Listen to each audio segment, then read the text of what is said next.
We got rid of boredom, now look at us. By Janae. Jania? Janae? I'm sorry, I don't know how to say the name. Okay. When was the last time you were bored? No, like think about it. When was the last time you sat in your thoughts, no distractions, no phones, no music, just complete boredom? Because What about like when I go to bed? Because sometimes I just stay up for hours thinking because I can't fall asleep. That happens. Ugh. Do some people just not like go outside and they stand in one part of their like not parking lot, their backyard or something? And they just think about, I'm standing here right now. I wonder what it was like 100 years ago, 1,000 years ago. What was my state like, and how would it be for me? Do people not like think about how they would have lived in like the Victorian era or in like different histories around the world? Because my family only came to America in 1901. I think from Britain or Ireland. It's one of those. I think it's Britain though, because I'm British, Irish, German. What else? French. I'm French too. My last name is French. based on a lot of other people's answers, you'd think being bored was physically painful. I forgot my AirPods yesterday, Oh and no. the first 5 minutes into my shift, I was in my thoughts, right? I gave myself a migraine. Today, it seems like What? doing something as simple as absolutely nothing is a lot harder for us than it should be, to the point where even sleeping feels like an annoying waste of time. I hate sleeping because I just am like, this is a waste. I love sleeping. It's so that I can just get away from the responsibilities for a few hours and sleep. Alright, that's just depression make me fucking tired. Shit, but whatever. I already know these videos are going to annoy me. Hi, demon. Oh no, what's gonna annoy you about them? Wasting my time. I'm bored. That's how I feel every time when I'm going to sleep. There are a What do lot of you things mean? in life that may feel like a task, but they're good for us. Things like studying, maybe Yeah. exercising, getting sleep, those type of necessities. But it seems like no one understands how necessary boredom is until it's gone. Unpopular. Okay, it's clear that some people never grew up just like laying in their bed, just picturing fan fiction or writing fan fiction in their head. Like, are you serious? When I was like 13, all I would think about while laying in bed was making up stories about Yaoi and how I wanted to write, and then I found Wattpad, and then I didn't like, and then I was writing and shit, and then I was reading too. But I still could get bored. I could still lay down somewhere and just think. And I do that a lot, actually. I do that a lot for creative reasons. I do that a lot for my mental health. Sometimes I don't need a stimulus. People don't do enough to be tired when it's bedtime.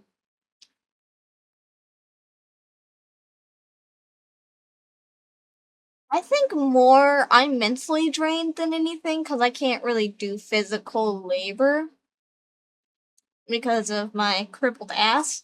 But I'm mentally drained from like studying and school, and sometimes I just don't like the people in college.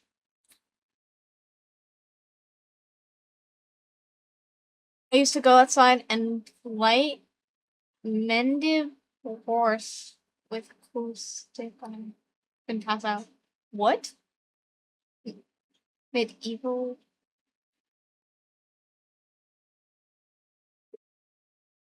It's also the thing about how our kids are being taught, because they're kind of being raised by iPads. They don't go outside. They don't like you were saying, they don't go outside and find a cool stick and pretend that they're knights and like fight each other or whatever. Ugh. Um I know my ass is perfect. But as I was saying, kids don't play outside anymore. And for Arizona, I can understand it because, it's hot as hell and we have heat warnings. But if there's not a heat warning, do you know what the kids in my neighborhood do? They play outside. They have bikes, they have scooters, they play tag, they run around, they have a football. And you know what? I don't care if they yell and you guys can hear it in the background. At least there are children still playing outside. And I'm happy with that than more annoyed with the noise. Okay? Hell, I give them Gatorade sometimes so they don't get dehydrated. I'm a good neighbor. Unpopular take. I think we're losing individuality. Yes, we are. We so are. No one is individual anymore, and it's always following trends now. Take. I think we're losing individuality, and I think we're losing emotional awareness because we've lost constructive boredom. And it's the internet's response to this that is Raw dogging boredom for 2 hours. Day one of raw dogging boredom for 30 minutes. No phone, no reading, no sleep, no talking. I didn't know. No touching anything, no music, no TV.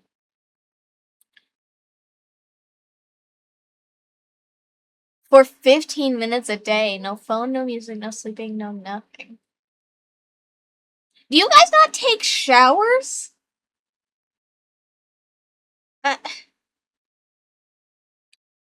I know some people listen to music in the shower. It's like an off and on thing if I do listen to music in the shower, since I don't really want to bring my phone into the bathroom. So, yeah. Ay, ay, ay. Everyone wants to be a clone nowadays. Yeah.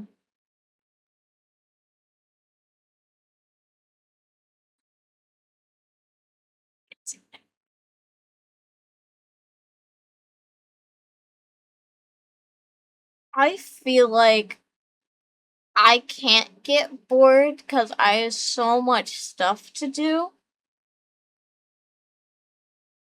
But I won't lie and tell you that I don't listen to music or anything while I'm studying, or I, uh, you know, have like a video or music going when I'm editing videos. I do that. But I don't think that's more of a boredom thing. I think it's more of, hey, I want something to listen to while I'm editing. Because, you're in that flow state. Eh. Dude, I don't know. But if it's in the morning where it's just like slow, it's nice, it's cool outside, I did my physical therapy and my stretches, and everything is going good. I'm eating at the dining table. It's nice. You slow down and then you sit for a few minutes just thinking.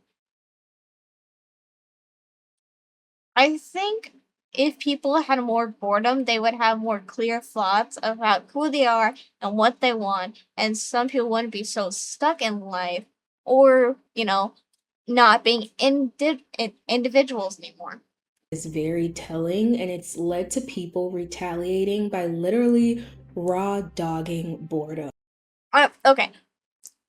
I would be so scared these would fucking fall off my headboard. That's a big headboard, by the way.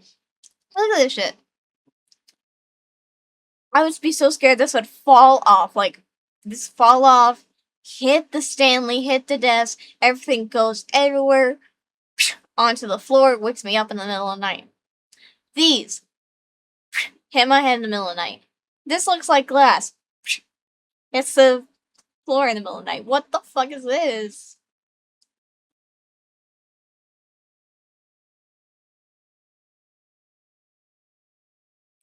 I raw dogged boredom for 12 hours. Why 12? Gen Z is learning the art of patience in a new TikTok trend Gen Z. called raw dogging boredom. It's also a way to Gen Z. mentally detox from constant digital distractions and learn how to be comfortable alone. If you ask me, I don't get people who aren't comfortable alone. Why do you always need someone to be there?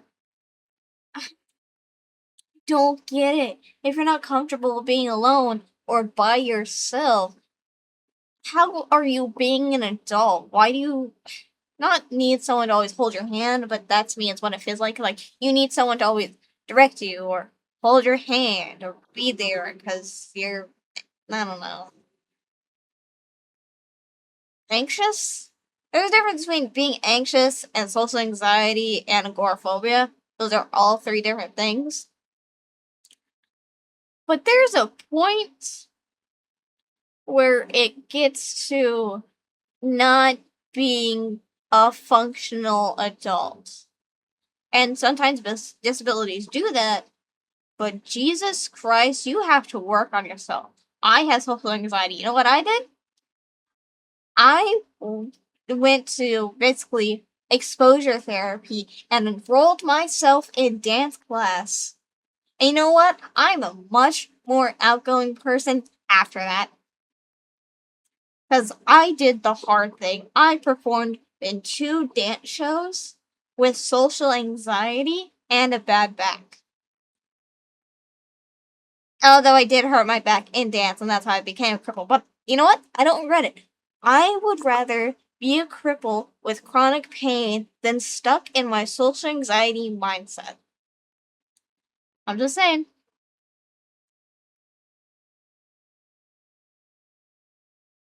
I'd be fried on something for 12 hours when I ain't gonna be bored. I got called a bad parent because I let my kids swear and I let them do whatever they want. I'm just like, why be strict? Your kids will with blah, blah, blah.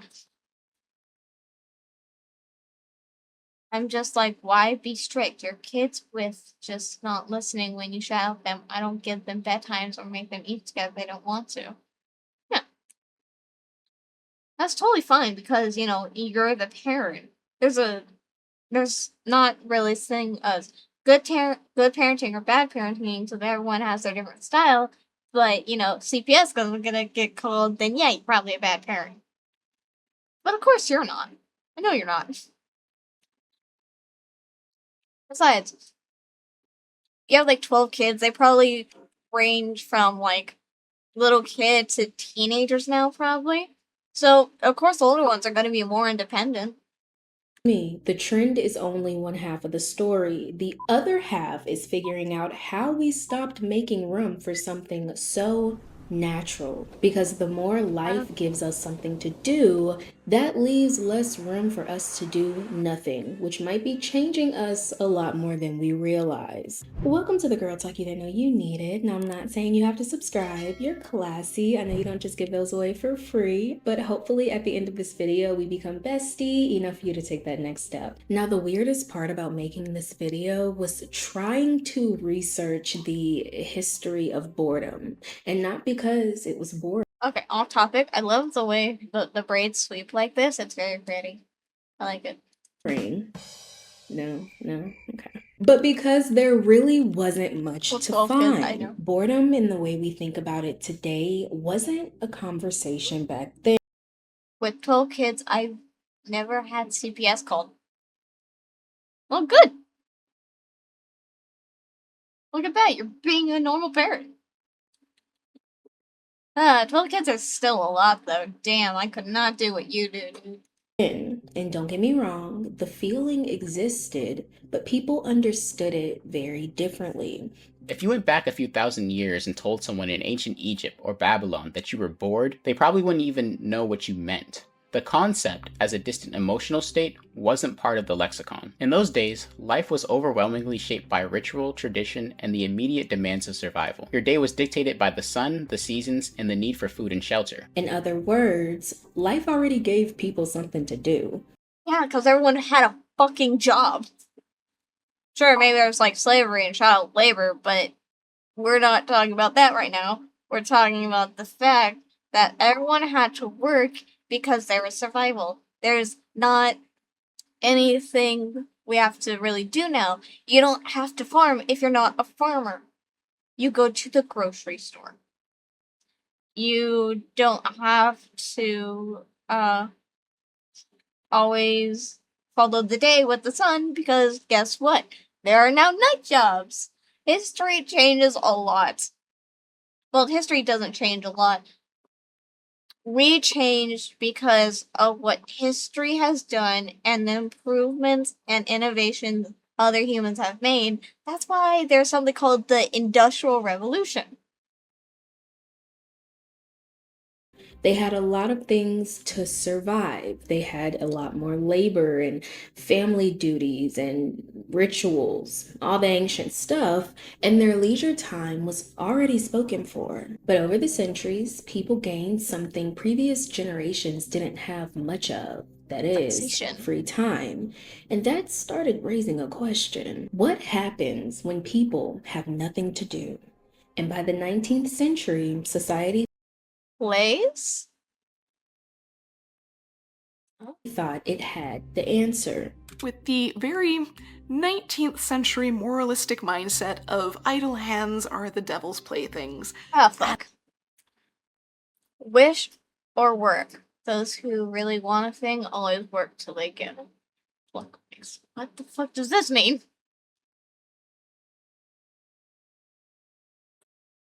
Okay, yeah, but in retrospect, if we take it a step further, women have always been working. They have always had to do more in the household than the man who would just have to go to work.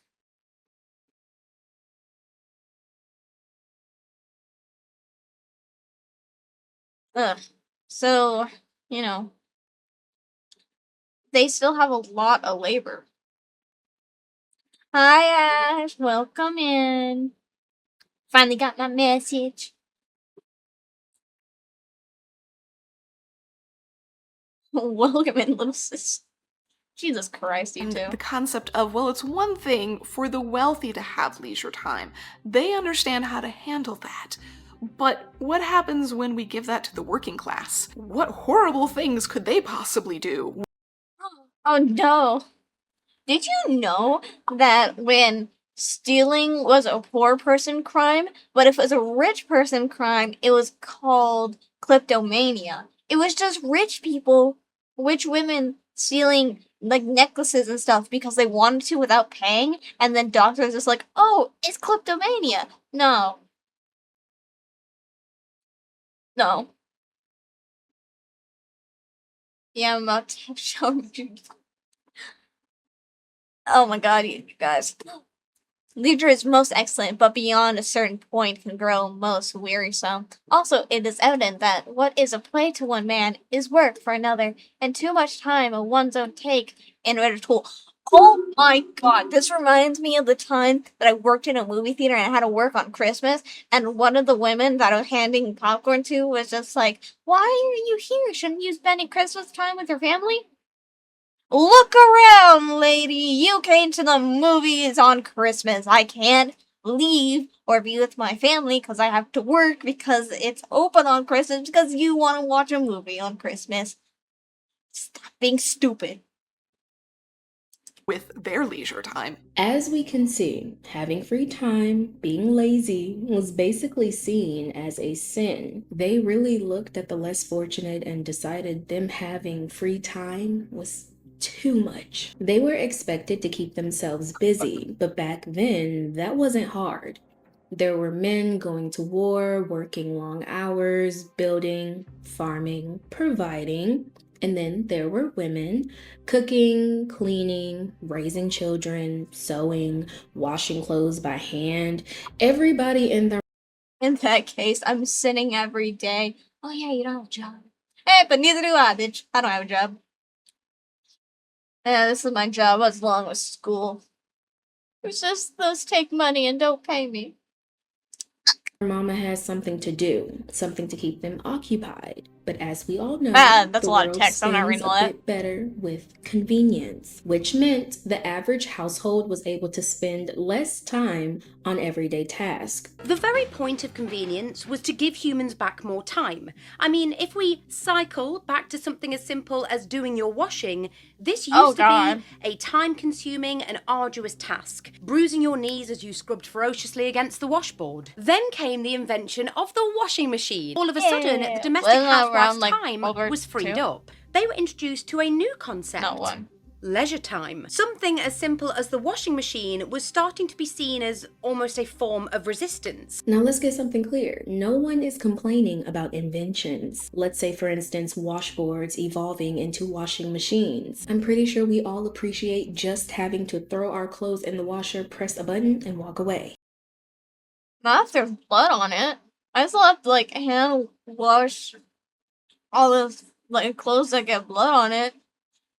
I don't want all that blood in the washing machine.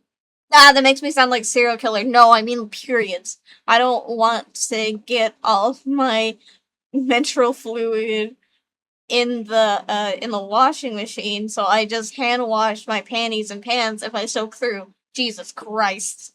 But freeing up time already had this devil's work reputation attached to it. And now inventions were doing exactly that. Inventions were solving problems and shortcuts were saving a bit more time, but people were nervous about what free time could open the door to. And by the time the Great Depression happened, people had no other option but to find out. They had time on their hands, but this wasn't your average kick your feet up, peaceful leisure time. No, it's like right now, where everyone's applying for jobs, but no one's hiring. Did you know it is, like, harder to get a house now than it is before the Great Depression? Dude, I should have been putting my shit in the stock market before I was even conceived. Ash. Take your shower. It most definitely could have been the economy, the lack of employment. Demon? Really? And hope for a better world that caused people to mentally spiral, but the blame shifted more so to the boredom that spawned out of it. The Depression had introduced the idea of forced leisure, where these people literally didn't have jobs, could not find work, and had nothing else to do because they didn't have money to do enjoyable things. They couldn't just go on vacation. And while society at the time seems to recognize that there were a lot of mental health problems during the 1930s, they blamed it on the fact that it was, oh my god, it's like a fucking resume. a universal effect of boredom. That these people were depressed not because they literally didn't have a job or money, but because they didn't have something useful to do. So there it is, another example of boredom being painted as the problem. You'll see this a lot as we go on. Boredom was beginning to represent something much bigger, and people became more concerned with its consequences than the feeling itself. Idle hands could lead to trouble. It was associated with the enemy, and too much unoccupied time started making people feel hopeless. And some of the more advanced thinkers were already noticing. I'm thinking that this is gonna repeat, you know? Because in the 1920s, everyone was partying, and, you know, Great Gatsby shit, and people weren't bored. They were having parties and sex and drugs and cigarettes and whatever. There was a revolution with the flappers. Blech. And then came the Great Depression. I think we are gonna go back into a recession because we are in the 2026 right now. Some people are living lavishly, doing all this shit, but other people are losing jobs. Other people can't get hired. So if this continues, and the economy is like this, I'm just like saying, like, preface in America. I don't know about anywhere else, like Europe or Asia or Australia, because everything's upside down for them. But I think history's gonna repeat itself, and we're gonna go back into a major recession. Yeah, damn it. I'm calling it right now. 2029 is when the second Great Depression starts.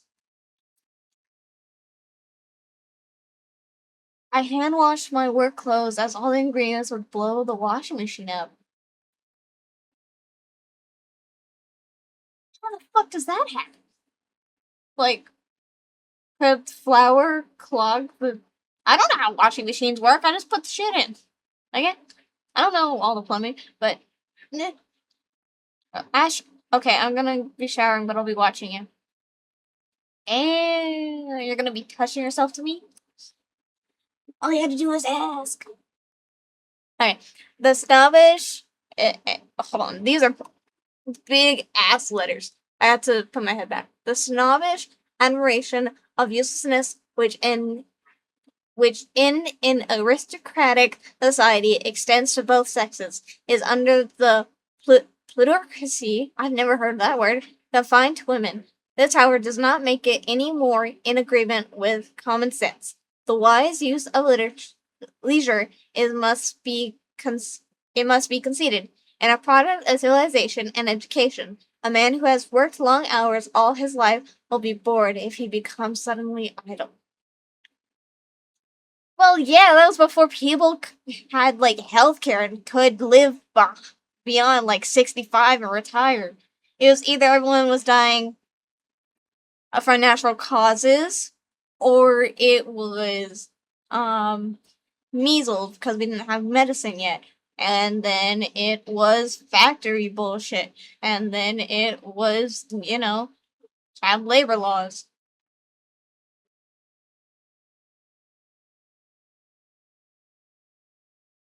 Flour will clog the blood melted.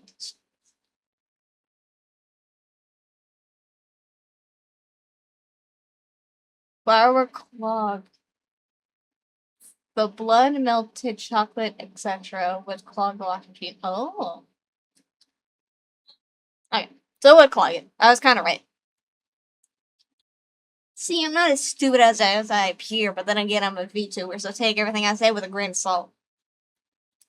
That the real issue wasn't boredom itself, but how afraid we were becoming of feeling it. I was really fascinated reading Bertrand Russell in the 1930s. He talked about boredom not being more prevalent than it was in the past, but that our fear of boredom has grown. How interesting is it that even in the 1930s, almost 100 years ago, there wasn't as much entertainment as there is today, and people were already noticing that people were becoming afraid of being bored. And then on top of that, they had an out because technology, inventions, things that took people's time started giving them less. So the question became even bigger. What are we actually doing with this time we're getting back? Well, once modern technology entered the conversation. Hold on, I want to back it up a little. So, was it basically, we know about like the poor and civilians and but royalty, they probably couldn't get bored either because they had meetings and classes and expectations and putting up all of their hair and they probably didn't have much idle time either because of all the expectations and classes that come with royalty and just having to like lead or do something, or for women it's fucking bear children, I guess. So you have to, give sex to your husband, even though you might not want it. But then again, there was also Rome. Hello, Stormy, and Greek, and they would just like if they had free time, they would booze it up and have sex with everyone. But then again, there was like mostly sex slaves, so goddamn. Was that Roman or was that Greek, Stormy? I don't remember. I think it was, well, what the hell was that?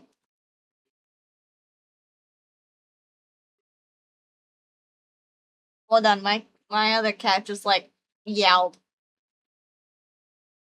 Okay. Nope, my cat was just play fighting my other cat.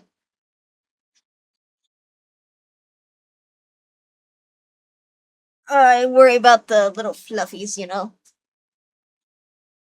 Okay, mix of both. Thank you. It was Roman and Greek. But I'm just like thinking because plays back in the day were just what am I thinking of? Was I thought they were for everyone because when you would read Shakespeare in like high school and whatnot, you're thinking, oh, these plays were for everyone. No, they fucking weren't. No, they weren't. No, plays were for the rich and people who would be in the plays.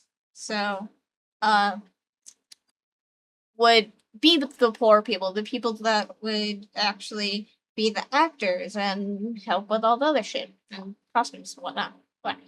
But rich people could get a little bored. They had much more leisure instead. But God, what point am I trying to make? It's like it's in the back of my head, but my neurons aren't connecting. Let's see. So back in the day, women weren't allowed to do a lot. Shocking, I know, right? But back in like Europe and mostly English.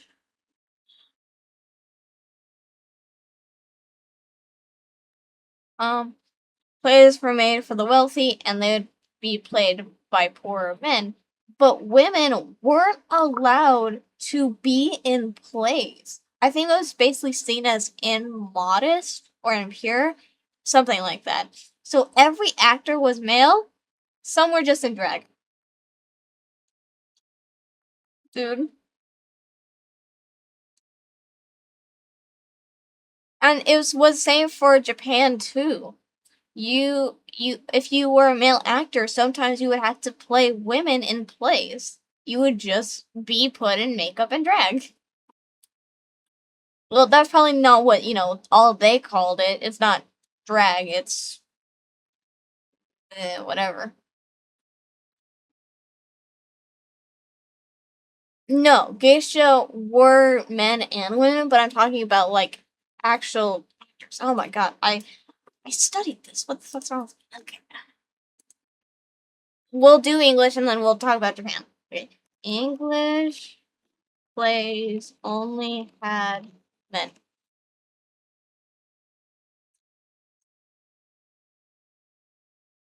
Yeah, all male cast. Women were banned from the stage because acting was considered improper and scandalous profession for ladies. Told you. Female roles like Juliet and Lady Macbeth were played by young boys and male actors. But they're okay, male geisha, they are more like. So yes, there were technically like male geisha and concubines. Wait, no. Because there's difference between a geisha, basically a performer, and then like fucking the other one. I forgot the name. Look, damn it! I'm supposed to be studying Japanese in 3 weeks, but it would be little boys. Yeah, we know pedophilia, but it's history. Shush. But it would be like little boys who would be like treated as women so that men, like older men, God, what are they called? Uh, not royals, whatever. Not royals, but like people of higher class could pay for them. Now, that is. Tiako, Mochi, or Hokan was traditional Japanese male entertainers. No, not comedians. Male Japanese concubine. Concubine. I know that's not the word.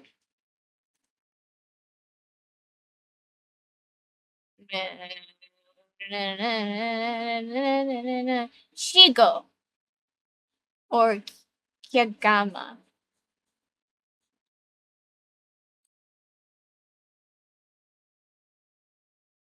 Yes.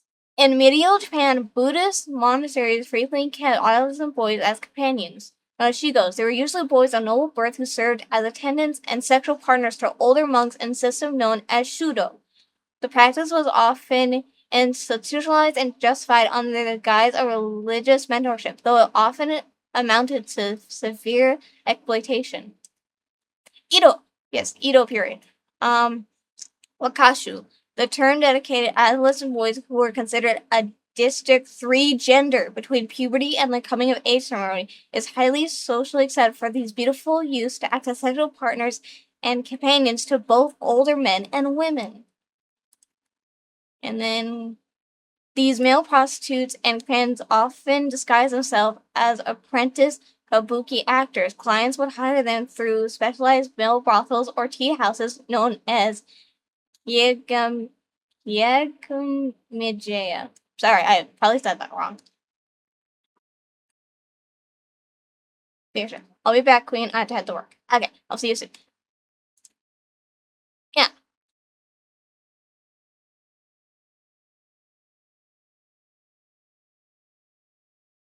I'm looking at shit. Hold on. Oh yeah, there's one last mail later. Yeah, but it was a fucking thing.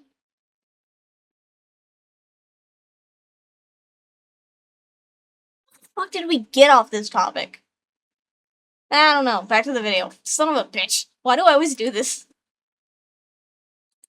It's also a striving for things to be easy.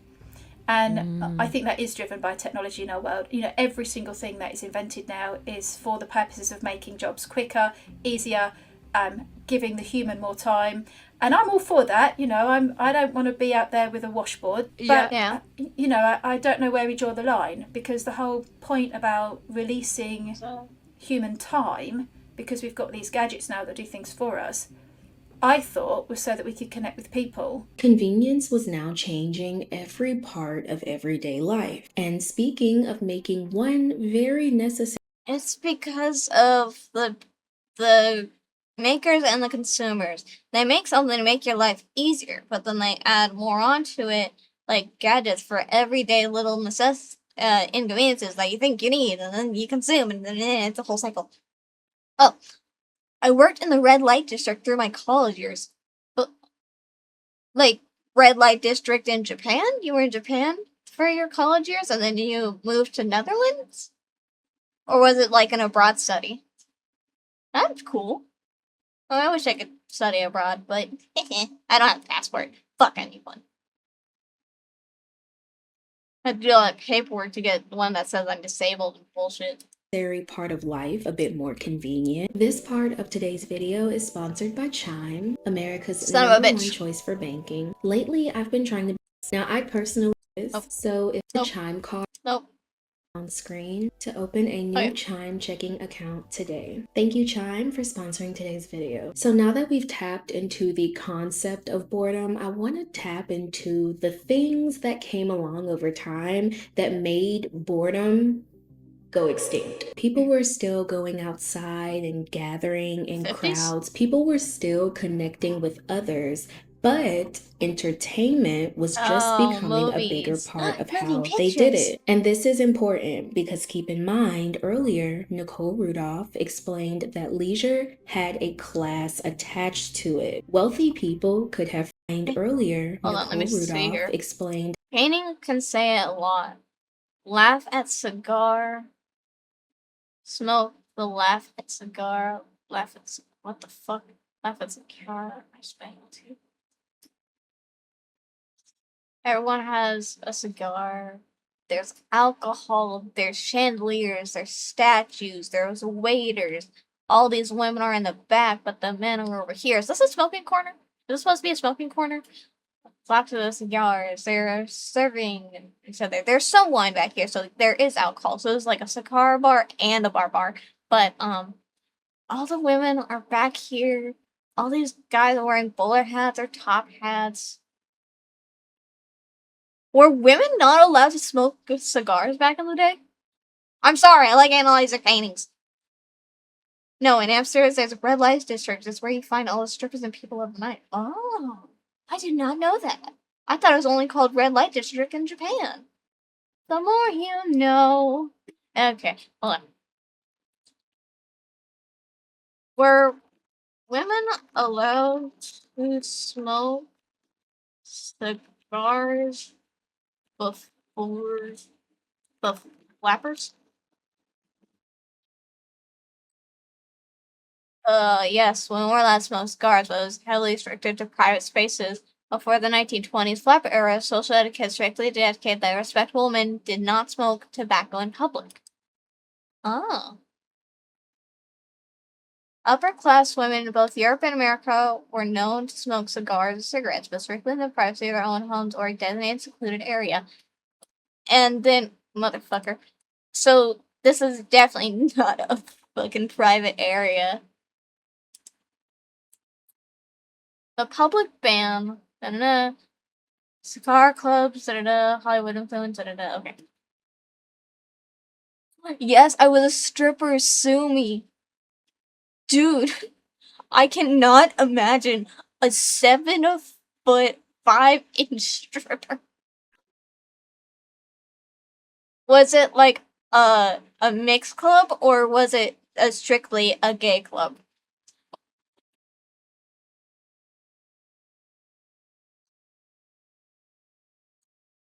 Ah, motherfucker. Okay. Time is noon. Gold, brass, maybe. Columns, curtains.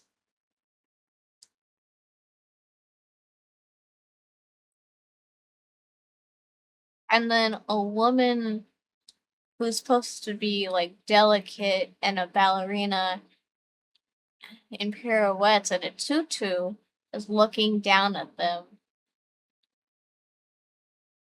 Mixed club, okay. That leisure had a class attached to it. Wealthy people could have free time because they were seen as people who knew how to handle it. Ordinary, poor people having that same free time made society nervous. But it wasn't long before the same people society had been so worried about Equestrian now games? had entertainment of their own. Wait, a circus? The audience for these films originally, of course, was the vaudeville audience. Cost a quarter, 50 cents, which was a lot of money in those days. But immigrant entrepreneurs like Adolf Zugor were sure they... Yeah, just a quarter for a ticket, now it's like 20 fucking bucks for a ticket. Jesus. I would like to say I would have liked to live in a time where,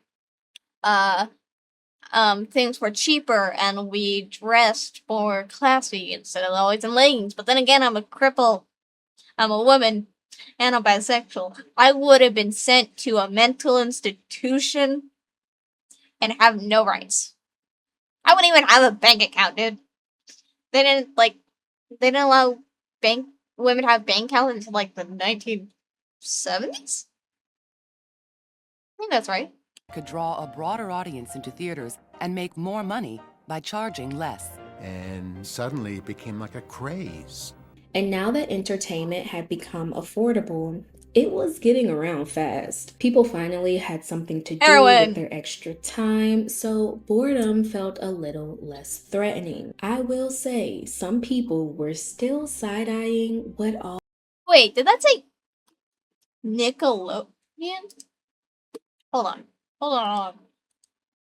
Boredom felt a little less...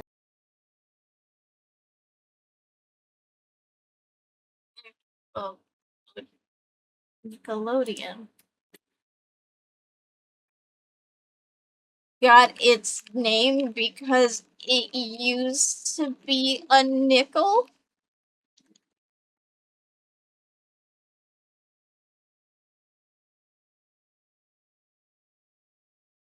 I knew it. Yes, exactly. That's exactly where the name came from. The term originally referred to the first wave of small indoor movie theaters that flourished in the U.S. and Canada between 1905 and 1915. They got their name by combining the cost of admission, a nickel, 5 cents, with the Greek word for theater, Odeon. Then the cable channel was launched in 1979. The founders chose the name as a nod to these classic, inexpensive movie house. Damn! I didn't know that. That's cool shit. I'm on the same boat. Oh shit, you're right.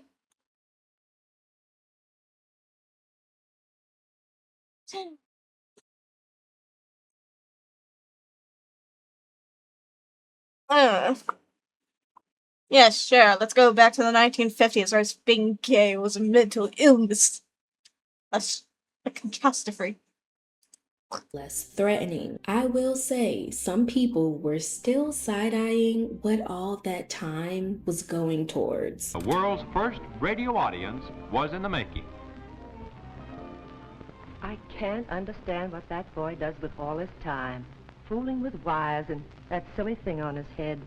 Yes, regular programs did create a widespread desire for radio sets. So much so, in fact, that manufacturers couldn't meet demand. People began to expect interesting programs on the air. Radio broadcasting became an industry, which kept pace with the trend of the time. There was high demand for entertainment, even while people... I would have been chemically castrated. Oh shit, I forgot that could happen. Oh god, what is it again? It's fucking... They give you like a bunch of fucking hormones or medicine to like not let you have a sex drive or something. God damn it. Oh, I'm learning so much today. Chemical castration. Wi-Fi, do not on me now. Okay. Chemical castration is the use of medication to suppress sex hormone production and reduce libido. I was correct. Okay. It is primarily used for hormone-driven medical conditions like prostate cancer or legal/therapeutic intervention for certain sex offenders. Unlike surgical methods, it does not physically remove organ and is generally reversible upon stopping treatment. Oh.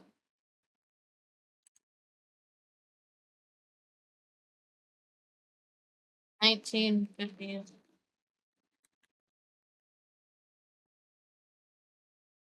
Yes, consultation did happen to homosexuals in the 1950s. It was used as a court-mandated alternative to prison in countries where same-sex relationships were illegal. Great. Nazis.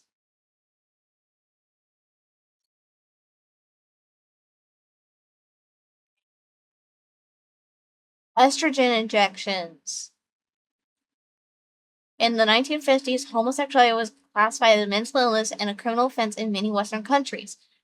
Chemical castration was often marked as a cure or a merciful alternative to lengthy prison sentences. Alongside chemical castration, many governments and medical institutions used brutal aversion therapies. Men were isolated in state-funded hospitals and subjected to electric shock or nausea-inducing drugs while being shown images of naked men in an attempt to condition them to heterosexual.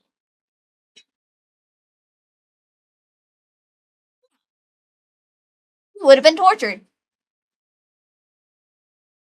Okay, hold on. What?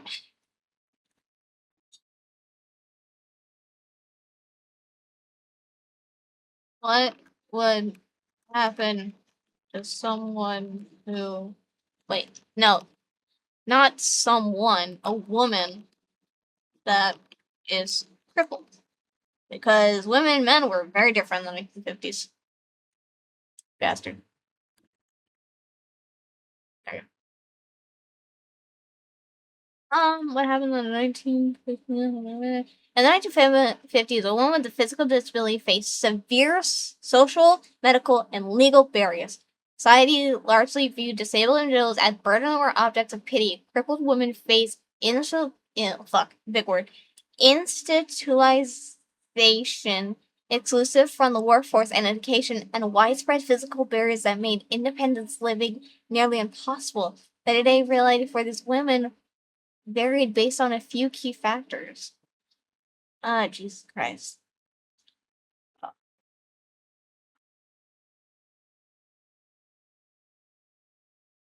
Many women were entirely shut out of the workforce, forced to rely on their families for financial support. There was no protection against discrimination, safety hazard. Formal education was largely inaccessible, and the vocational opportunities were highly restricted. Public transportation, stores, and theaters lacked ramps or elevators. In many cases, it was daily struggle simply to navigate outside the home. Without access to independent living programs or personal care systems, many families were forced or feel forced to place disabled women in largely state-run institutions.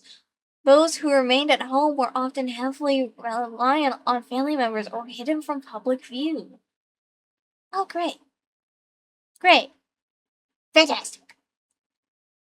In other words, we both be fucked back then. Yes, it would have been fucked. People still didn't really know how to feel about it. But after years of war, sacrifice, and going without, by 1945, nobody was looking at endless entertainment and thinking about what it might do to their attention span 50 years later. TV gave them an out. 1945, What is this the moving war picture? over. After 4 years of unparalleled war effort, denial, sacrifice, the American public hungry for the rewards of peace. And television, with its promise of endless hours of enjoyment, entertainment, was part of the peacetime dream. At the time, TV couldn't have been seen as some kind of distraction because it was too good to turn away from. It's like putting a hot meal in front of somebody that hasn't ate all day and expecting them not to eat. It was exciting because it gave people something to look forward to after the day was over. People were rearranging their nights around it, leaving places early, and rushing home so they wouldn't miss what was coming on. And that says a lot about how quickly TV could take over the people's attention. And it also says a lot about how entertainment was becoming the answer for what to do when you had nothing to do. The impact was felt in every part of life. In New York, during the Jack Benny show, water usage dropped dramatically, then promptly surged when it was over. On Thursday nights, restaurants saw business drop off by 8 o'clock as people rushed home for Amos and Andy. All over New York, department stores and bars were filled with transfixed viewers. But TV could only take up so much time of the day. Imagine being able to walk entertainment around with you. People could listen to music or listen to the radio on the train. I'm not that old where I had a Walkman, but I'm old enough where I had a little green MP3 player when I was 10. And I would no, I wasn't 10. God, no, I was 8. I was 8. And I would walk to school with this MP3 player and my headphone listening to, like, the Black Eyed Peas. During a walk or anywhere else where their mind would normally stay still. But I didn't have one of those. Or I call it the walk person, to be non-gender specific, seems to protect the wearer from the outside world. It's as if they feel they're invisible. The Walkman is a vivid symbol of our time. It provides a concrete image of alienation, suggesting an implicit hostility to and isolation from the environment in which it is worn. The Walkman is primarily a way of escaping from a shared experience or environment. She makes it sound so poetic. I really love the way she worded that. And in a way, it is poetic and kind of like a dark, eerie way. Because the Walkman, as she stated, protected the wearer from the outside world. But think about how the outside world is also a place where people have to be present and wait and just think. And now all three are easier to avoid. And there are now more ways than ever to avoid boredom. With Facebook, Twitter, Instagram, Snapchat, YouTube, not to mention my chronic news habit, waiting in line, sitting in a coffee shop, stopped at a traffic light, many people reach for their phones to stave off boredom. And nowhere is sacred. Do you ever just let yourself be bored? Not the fucking toilet. No. No, I generally don't. I need y'all to see what's happening. For years, boredom has already been tied to laziness, trouble, hopelessness, and people having too much time on their hands. So, of course, no one wants to feel bored, and having something to remove that boredom feels like a reward. Almost as rewarding as the dopamine rush we get from every buzz, ping, refresh, and notification. All of the products and services around you are specifically designed to keep you from Apple feeling true stores boredom. are Today, fucking we've insane. moved from a world of passive tools to ones of persuasive, addictive technology. They buzz, ping, scroll, and glow. They're steering you. I can't count the number of times I've subconsciously just picked up my phone when I'm doing nothing because doing nothing feels illegal. Sometimes I pick up my phone, I open it, I go through apps that I just closed out just to realize that I didn't even want anything. Our attention gets pulled in a lot of directions. You can never focus on doing one task. Gen Z kids are built different. Your husband transforms your living room into a multi-screen sports bar signal. Why? It's on top of the dog crate!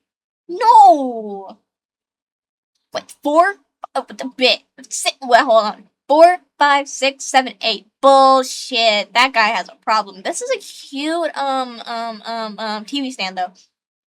Directions, and it doesn't have time to settle on Okay, so we got 2 screens, a phone, and textbooks. Jesus Christ. nothing. Oh god, I'm so fucked. Cause I kind of do this. Don't judge me. Hold on. I get Discord notifications all the time. It just happens, you know. And then I'll usually have music playing while I'm trying to study, and then I get Discord notifications, and I check Discord on my other screen because I have 2 monitors. Fuck. Yeah, I'm trying to stop that though. I literally have so many books on my shelf that I have not read yet. Literally just nothing. Everything is fast paced, so I think our brains expect that pace everywhere else. Psychologist Dr. Jeff Kadir says digital media affects brain chemistry. Now we're almost trained not to focus on one thing, but to just keep on going, getting that dopamine hit. This research, which highlights findings from 64 other studies, highlights how bored young people are today. Teens and college students report feeling more bored than they did a decade ago. In the U.S., high school students reported a steady rise in boredom from 2010 to 2017. And after years of treating... It might be because there's no physical media anymore. As for me, I still have VHS tapes and DVDs. I have a DVD player in my living room. Shocking, I know. But, you know, I have physical media. I have physical Nintendo Switch games. I don't, like, you know, buy them in the App Store in the Nintendo or whatnot. But I do the little physical cards. I like that much better. Wait, what? Go back. What the fuck did I miss? Oh yeah. Demon used to be a stripper. Yep, in Amsterdam. We were talking about geishas and Rome and how, you know, sex and the revolution, the not revolution. Wow, the growth of different sexualities throughout different culture and how they became what they were. Yeah. Jesus Christ. Boredom like something we needed to escape, our brains are starting to get bored even faster. But we're interrupting boredom so quickly that we never get to see what comes after that uncomfortable part. And the crazy part is, every step society has taken to get rid of boredom seems harmless on its own. We've created new inventions and added more convenience in our life. This is good. We have more entertainment than ever before, and we also don't have to wait for anything. We can get instant gratification, instant answers at any moment. So of course, no one knows how to be bored anymore.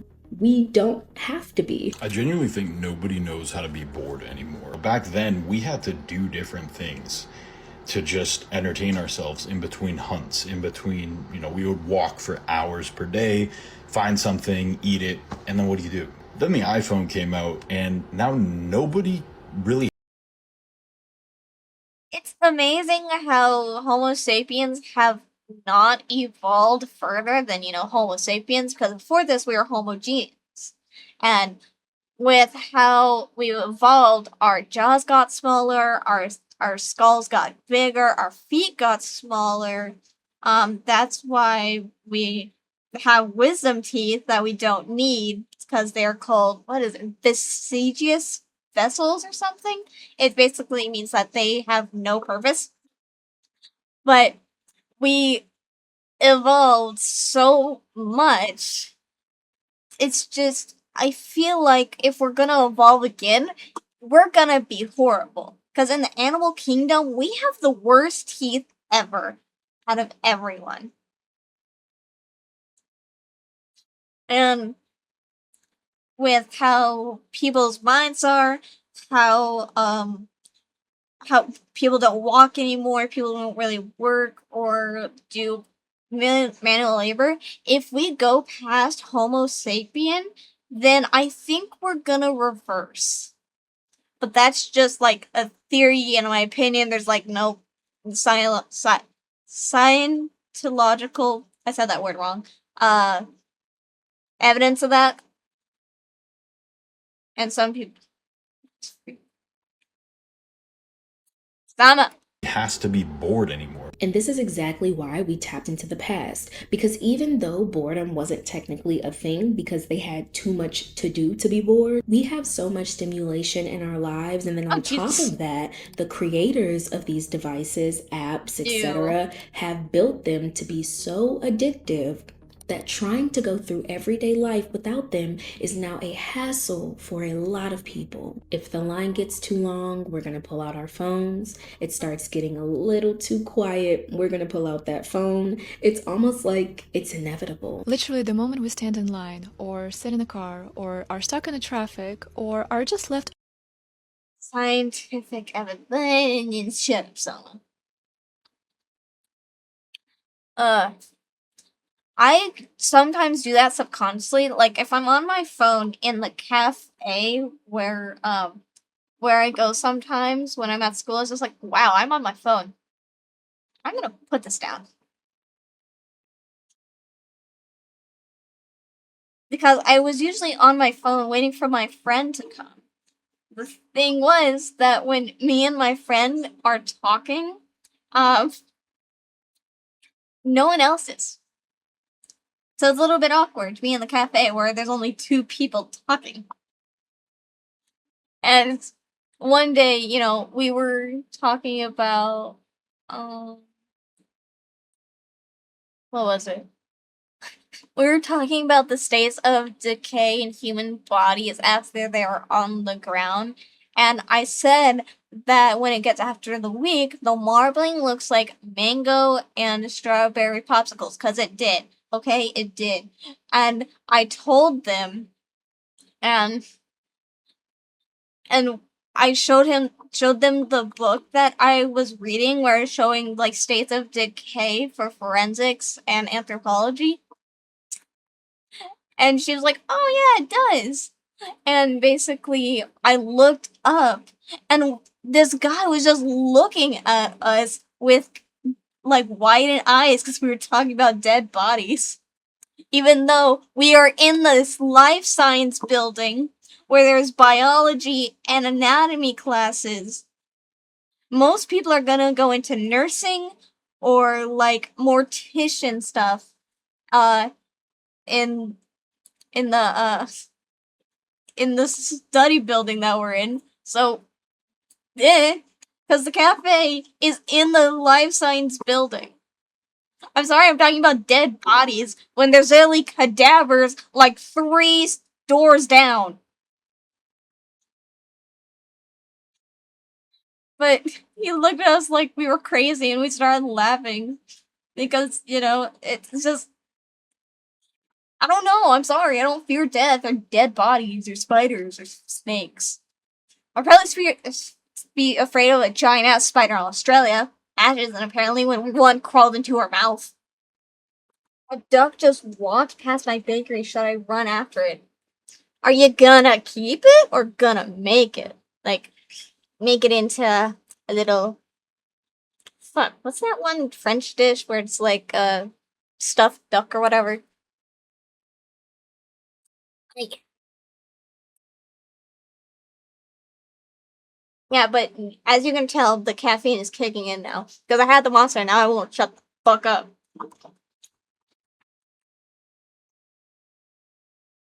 Run after the duck to your heart's content, demon. Alone with our thoughts for 2 seconds, we immediately reach for stimulation, for scrolling, for social media, for music, for anything at all to fill the emptiness that we don't want to deal with anymore. And sometimes this can be dangerous because that muscle memory has some people pulling out their phones in times when they shouldn't. Stop! Phone distraction are dangerous. Pay attention to your surroundings. You do not need to be using your phone while driving. Well, duh, it's illegal. Streamer distracted by your phone and the chat caused a car accident. This is why you don't stream while you're driving, you fucking idiot. Yes, it's what our brains expect us to do, but habits have a funny way of following us everywhere. Sometimes, in times where even looking away for a second can be detrimental. Hopkins wanted to take her for being on her phone at a red light. Oh, well, yeah, you're not supposed to touch it when you're in the fucking car. Even I know that. Even if your car isn't moving, you can get distracted and, basically, what the fuck is it? The let go of the pedal. You should cook the duck. I like ducks. It actually has geese.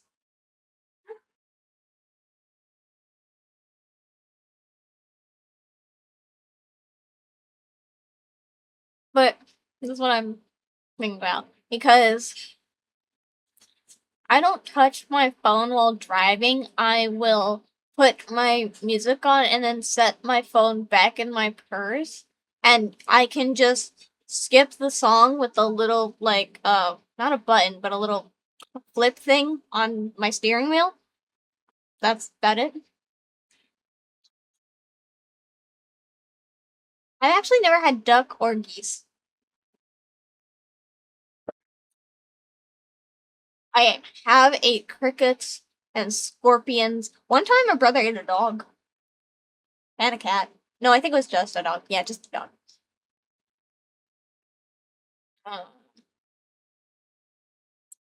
But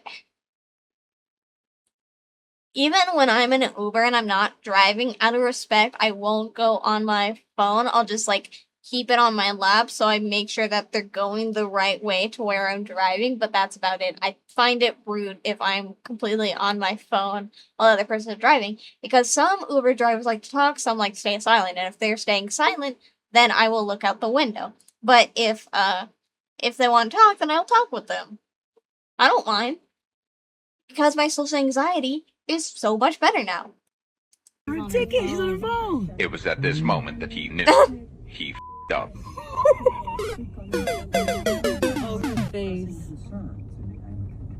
If you can't drive 15 minutes down the road to your destination without picking up your phone to text somebody back, to scroll on social media, you have a problem. Oh, but I'm at a red light. Why are you looking down? The fact that some people can't even stop at the red light to check their phone is one.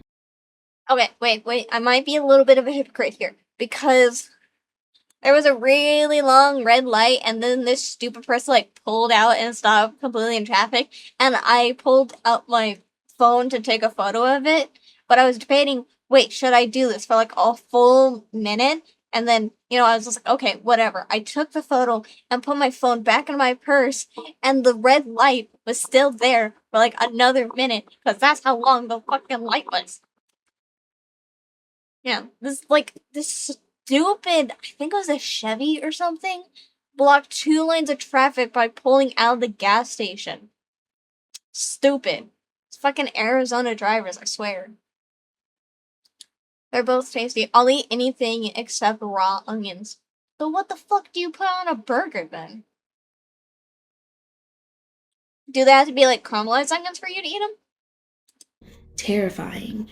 And 2, terrifying. And while I can't judge, not in the fact that I pick up my phone at the red light, but that muscle memory to pick up the phone, I can't judge, because a lot of the time it's like we're reaching for our phones automatically, like robots. It's like our hands already know what to do before we can even catch up. You ever notice when you pick up your phone and without even thinking about it, your fingers instantly open up TikTok? It's pretty scary that your fingers know what you want before you do. If I have social media, I like to hide it on different parts of my phone so my muscle memory can't instantly click on it. I don't even know why I pick up my phone. I don't get any messages. I'm picking up my phone for what reason? And hey, maybe it isn't just because these devices are so addictive. Wait, what the fuck did that say? Me, because I can't drive in silence. I have to have music sleep. Who the fuck sleeps to music? I can't sit in a quiet room and not talk. If the room gets too quiet, the thoughts get too loud. How the fuck have you ever taken a test then? Or wait at the DMV or something? Like, things that you're not allowed to have your phone in? Like, court stuff. Doctor's offices. Anything? God. Huh. This might be old-fashioned of me, but I find it rude if I'm waiting in a doctor's office or a dentist's office and I'm on my phone. I will usually, look at the TV that they have. If they don't have TV or magazines, then I will look around the room and just think of the decorations, what the room looks like, what the receptionists look like. It's just, I find it rude. I don't know why. It's just like this little urge and scratch inside of me that I don't know why. Just because these devices are so addictive, the phones have their part. But there's a bigger story here, and I think it's what the phone is filling in. Quiet time. I've recently been thinking a lot about how I don't know how to sit in silence. I always have something playing. I always have Netflix playing in the background, whether it's while I'm cooking, I'm showering, while I'm getting ready for bed. I always wondered why that is that I don't want to be alone with my thoughts. Being uncertain about silence is normal. It makes a lot of people uncomfortable. But this conversation gets even more interesting when people start talking about boredom like it's dangerous. There are people stating that it's not safe for them to be bored because wild things start happening. Then you need mental help. If you're so bored that you become dangerous. If your thoughts are too much when you are in silence, that's probably a sign that you need help. Therapy is so normalized now. Just go. And this ties back so seamlessly into the idea that when you're bored, you make bad decisions. Except now it's people avoiding boredom so that they can avoid the night after. As women, we do not need to be idle for too long, and we do not need to be bored for too long. I don't know about you, but I can recall me messing with men out of boredom. And being put in situations I could have completely avoided had I been busy. Had I had a hobby, had I allowed myself to figure out what it is that I like to do on my free time. But instead, no, I got too bored, I got too idle, so I decided to go find a man to pass the time.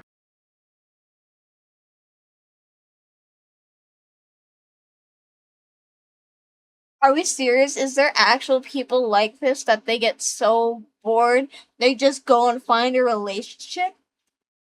What? What? Oh. I've never gone into a relationship because I'm bored. And I've never actually been in a situationship, ever. Oh my god.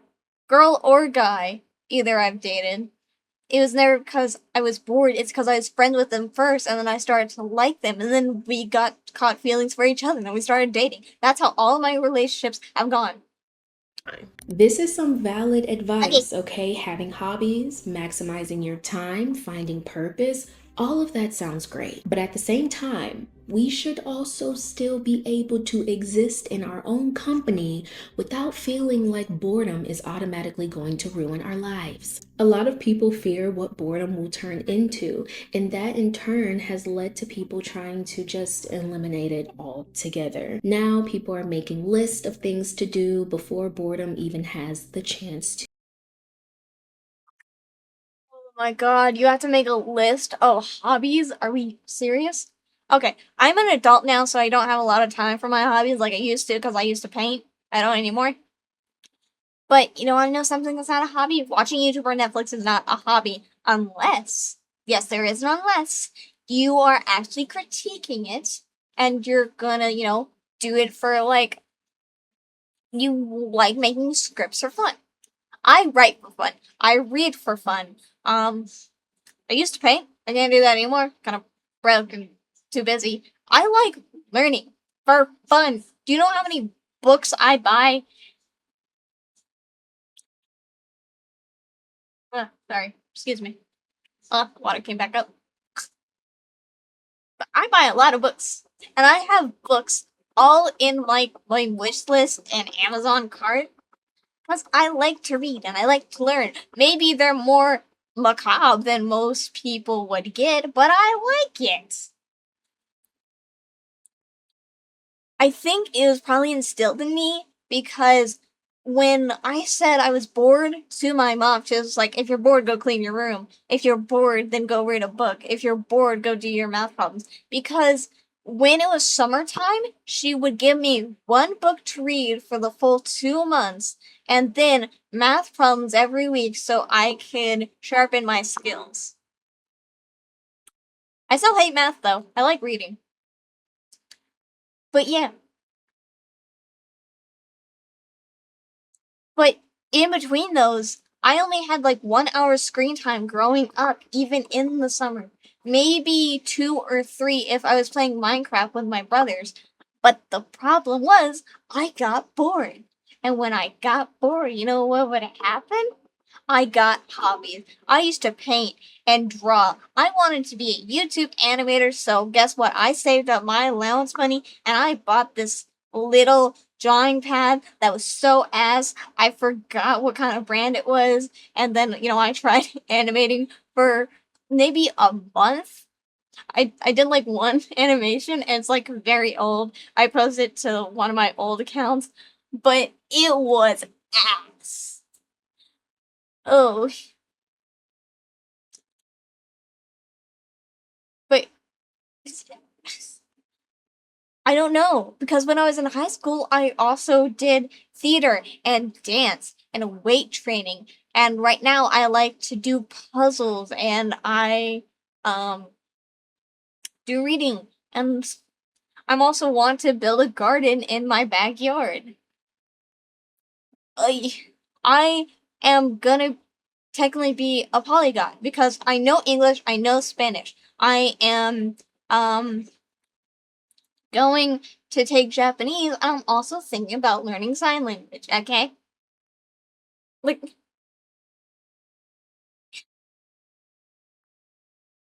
oh, people hurt me.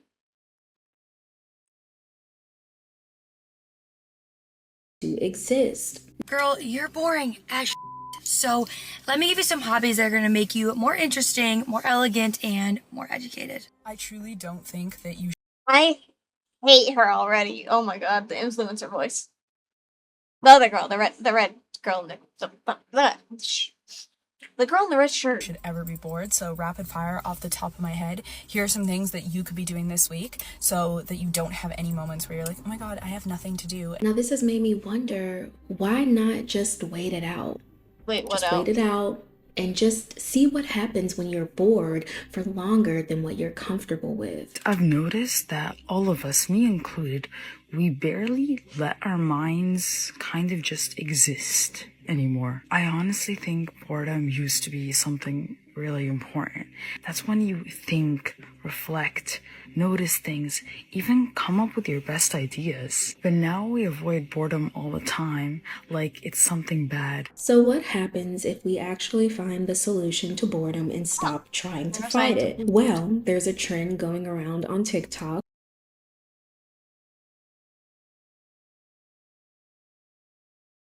Jesus.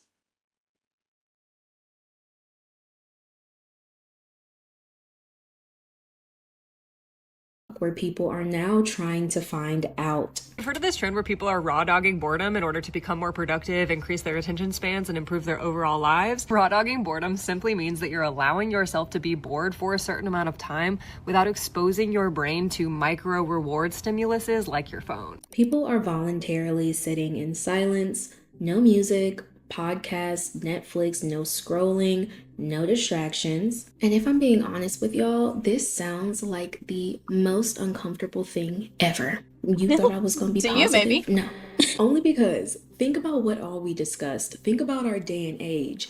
My finger would be itching to pick up my phone. But believe it or not, there are a lot of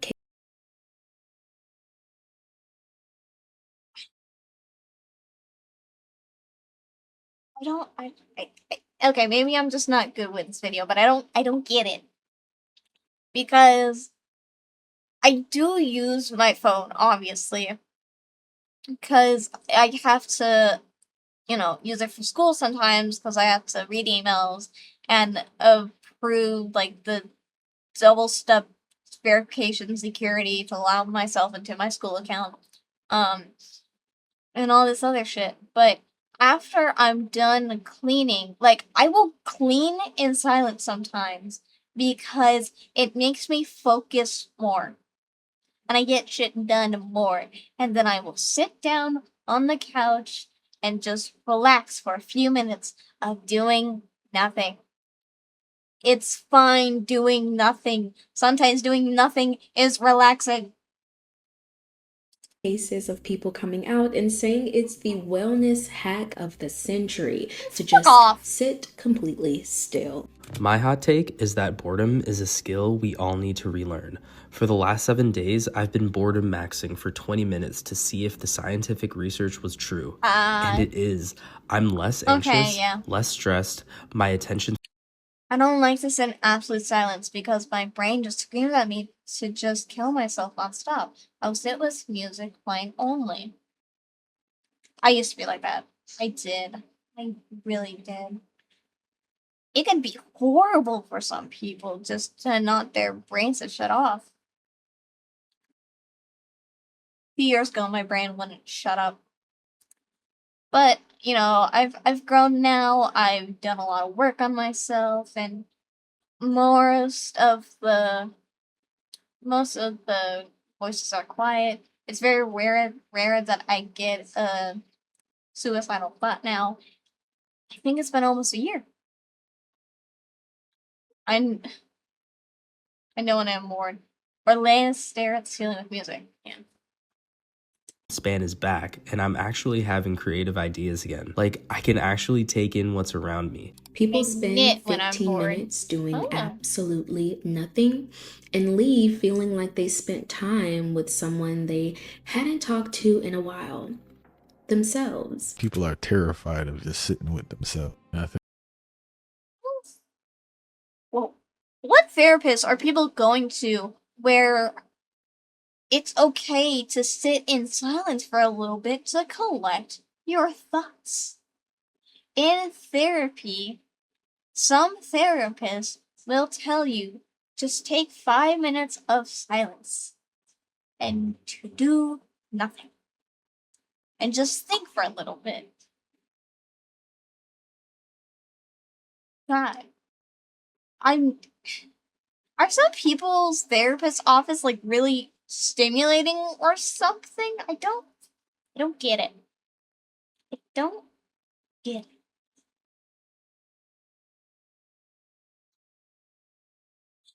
I don't know, everyone goes to therapy, but I know a lot of people do. But if this is such a crisis, then what's happening? You cannot fucking tell me that you are on your phone in like a therapist's office. That's some bullshit. You wanna know where I put my phone? I put it in my pocket. I put it away on like under the pillow that's on the couch, or I put it in my bag. So I am focused of talking to my therapist on working on myself. Like, what the fuck? I think one of the biggest issues people have is that because they're overstimulated, they're kind of conditioned not to be quiet. Most people know the least amount about the person they spend the most time with, which is themselves. If you learn the most about yourself sitting in silence. Truthfully, what a take, and it sounds so contradicting. How do I not know myself? I'm with myself every day. Well, a lot of people don't spend time with themselves, aka their thoughts, and it shows very prevalent today. We see so many people looking and doing the exact same thing others are doing. They're thinking just like so many other people, and it's getting harder to tell the difference between what we actually think and what we've picked up from everyone else. And maybe that's because we're giving ourselves fewer chances. People are coming out of the internet super and rediscovering their human side again, I guess. Is that supposed to say sober?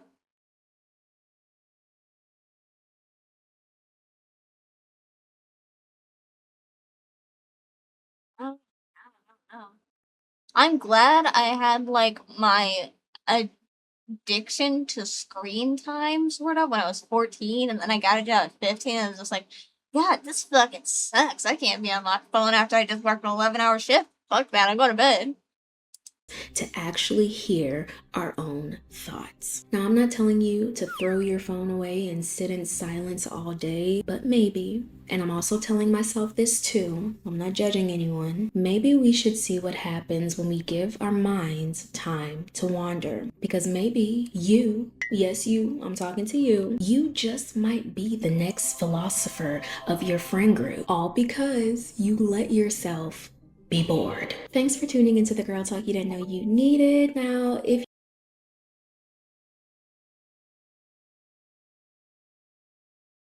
It's just